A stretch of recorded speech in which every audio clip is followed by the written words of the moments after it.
Hello sir, hi sir, hi ma'am.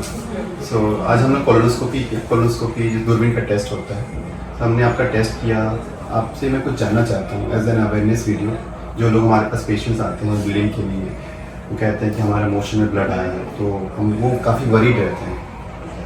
सो ऐसे patients को आप क्या बताना चाहेंगे? आप पहले इनिशियली अपने बारे में बताइए कि आपको हो क्या रहा है, प्रॉब्लम्स कितने दिनों से प्रॉब्लम हो रही थी, आप कुछ इसके बारे में। सर मेरा नाम वीरेंद्र सिंह है और मेरे को लास्ट एक वीक से स्टूल में ब्लड आ रहे थे। तो ब्लड वो मुझे ऐसा लगा था कि ज़्यादा ब्लड है, तो मैं थोड़ा सा वरीड था। मैंने स्टूल टेस्टिंग कराई तो उसमें ब्लड कंफर्म था कि वो ब्लड है।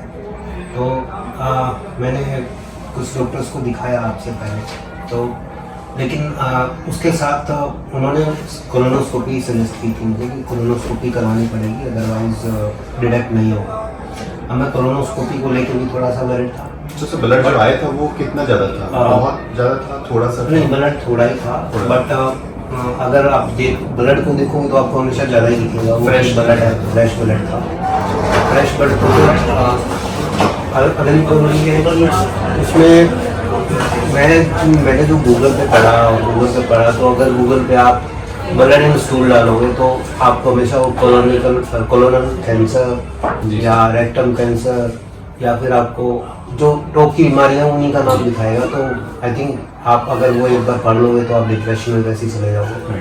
तो सर ये काफ़ी कॉमन चीज़ है जो लोगों को ब्लड में आता है मोशन में, तो वो सबसे पहले वो experience for the first time, I think उसको ऐसा लगेगा कि ये बहुत ज़्यादा बड़ी बीमारी है।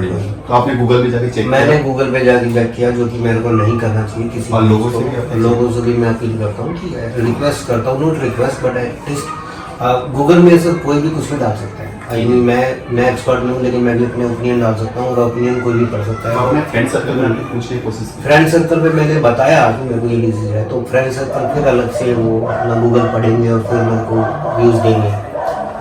देन मैंने आपका रेफरेंस लिया अपनी सोसाइटी में किसी से, एंड देन आई थॉट कि मैं जल्दी आपको दिखाऊँ। मैंने जब यहाँ पर आके कोलोनोस्कोपी करवाई, जिससे मैं डर रहा था, तो I think it took around 10 minutes only and it was very comfortable procedure. So colonoscopy के लिए आपको पेगलेट देना होगा? हाँ, पेगलेट पूरा साफ हो जाता है।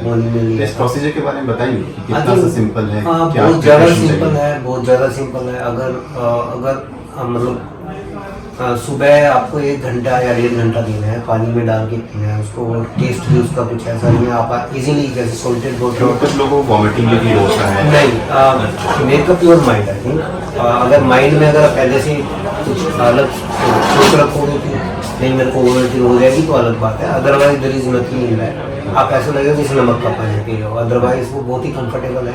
प्रोसीजर के पहले थोड़ा दिमाग में रहता है कि मैं जिनसे कराने जाता हूँ वो किस तरह से करेंगे, इसका कॉम्प्लिकेशंस क्या होता है, तो काफ़ी मन में चीज़ें डर भी रहती है कि अपार्ट फ्रॉम द टेस्ट कि हमारे पेट काफ़ी पतला रहता है, आंखें पतली रहती है, तो लोगों में ये लगता है कि कहीं मुझे कॉम्प्लिकेशंस ना हो जाए।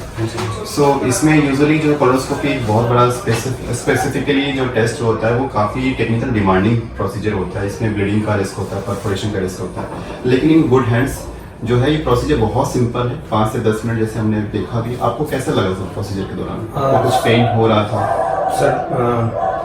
आपको कोई डिस्कम्फर्ट? मुझे कोई डिस्कम्फर्ट नहीं हुआ। कितना देर तक सर हुआ? I think 10 to 15 minutes and I was ready to give more minutes. अगर मैं आपको बोलने वाला था इन बिटवीन कि अगर आपको 5 मिनट और लेना है तो ले लो, मुझे कोई प्रॉब्लम नहीं हुई। सो जो प्रोसीजर होता है वो ऑलमोस्ट 10 to 15 मिनट्स होता है। हमें 2 मिनट ही लगा अंदर से जाने के लिए। 7 to 8 मिनट्स जो विड्रॉल टाइम एक होता है, जो स्टैंडर्ड प्रोटोकॉल्स होते हैं उसको हम लोग फॉलो किए, एंड ऑलमोस्ट 7-8 मिनट्स में हम लोग विड्रॉ करके सब चेक कर लिए। तो इसमें जो है पेशेंट को जो पेन होता है, ऐसा कोई डिस्कम्फर्ट होता है? नहीं सर, पेन और कुछ डिस्कम्फर्ट हल्का सा होगा, ऑब्वियसली कुछ बॉडी में कुछ आपका कोई बाल का पार्ट से आएगा। और आपने मोशन भी पूरा साफ हो गया, इससे जल्दी भी हो गया। मुझे कोई मोशन साफ करना जरूरी है, वो मैं मानता हूँ, क्योंकि अदरवाइज लेंसेज को देखने के लिए स्पेस चाहिए, एंड आपको भी डिस्कम्फर्ट नहीं होगा अगर पेट स्टमक पूरा क्लियर होगा। तो अगर मोशन होता है पेट में तो मुझे वॉश करना पड़ता है, एयर निकालना पड़ता, तो उसमें टाइम लग जाता है। सर का बिल्कुल पेट पहले से क्लियर था। ये फर्स्ट टाइम हमारे पास आए थे, खुद ही पेकलेट लेके आए थे। He was diagnose, he was advice outside, उन्होंने लेके आए तो बहुत अच्छे से क्लीन होके आए थे। तो हम हमेशा सभी को एडवाइस करते हैं, सबको पूछते भी हैं कि मोशन आपका अगर साफ रहता है तो ये प्रोसीजर बहुत जल्दी हो जाता है, इसमें टाइम नहीं लगता है। तो आपको ही बेनिफिट करेगा ना, अगर आप पूरा अच्छी तरीके से क्लीन है तो आपको क्लीन इमेजेस मिलेंगी, क्लीन पता चलेगा, तो दैट विल हेल्प, वो मुझे ही हेल्प करने वाला था। और कोलोनोस्कोपी में अगर किसी को वॉमिटिंग भी होता है तो हम लोग एक एमसेट का टैबलेट भी देते हैं, अगर किसी को वॉमिटिंग होता है मुझे फ्लेवर भी रहता है। मुझे ऐसे कोई फील नहीं हुआ, वेटिंग आई बहुत ही कंफर्टेबल। कुछ लोग को थोड़ा सा वॉमिटिंग फील होती है, आप थोड़ा मेरे को उसमें हम लोग एमसेट दे देते हैं, ऐसा एक फ्लेवर भी आता है उसमें, साइकोलॉजिकली थोड़ा होता है, मैटर करता है। तो आपको कोलोनोस्कोपी में सर फिर क्या क्या बताया गया, कितना सीरियस प्रॉब्लम है, क्या निकला सर आपका, कैंसर, अल्सरेटिव या क्या? फॉर्चुनेटली मेरे को किसी ने बताया था कि अल्सरेटिव कोलाइटिस या कोलोनल कैंसर या पता नहीं क्या क्या हो सकता है, बट अल्टीमेटली मेरे को एनल एरिया में थोड़े से अल्सर है, 1-2 अल्सर हैं जो कि ट्रीटेबल है वेरी विद मेडिसिन। तो आई थिंक तो सर के बस नीचे में फ्रीजर था एंड हमने सारे इंस्पेक्ट किया था, कोलोन का सारे एरिया इंस्पेक्ट किया था। सबसे इम्पोर्टेंट जो है टर्मिनल एरियम देखना होता है, छोटी आंत जो है लास्ट पार्ट वो देखना होता है, आईसी वाल चेक करना होता है, सीकम जो होता है जहाँ से कोलोन स्टार्ट होता है, असेंडिंग कोलोन होता है, फिर ट्रांसवर्स कोलोन होता है, डिसेंडिंग कोलोन होता है, सिग्मॉइड कोलोन होता है। सिग्मॉइड मतलब एस शेप होता है, that is a difficult part to go through. उसके बाद रेक्टम होता है जहाँ पे स्टूल्स रहते हैं, और लास्ट में एनल के एरिया में सर का थोड़े से अल्सर्स निकले, रेक्टम में थोड़े से बहुत ही माइल्ड एडिमेटस लीजन्स थे, हो सकता है कोई इन्फेक्शन हुआ। सर के स्टूल के टेस्ट में म्यूकस भी आया था, स्टूल में पॉजिटिव भी आया था ब्लड का, बट कई बार इसमें अल्सरेटिव कोलाइटिस का भी रिस्क रहता है। तो हमने इसीलिए इनका कोलोनोस्कोपी के लिए हम भी आगे के लिए सोचे, एंड कोलोनोस्कोपी का कोई भी अल्सरेटिव कोलाइटिस का कोई भी सिग्निफिकेंट फाइंडिंग्स नहीं मिला।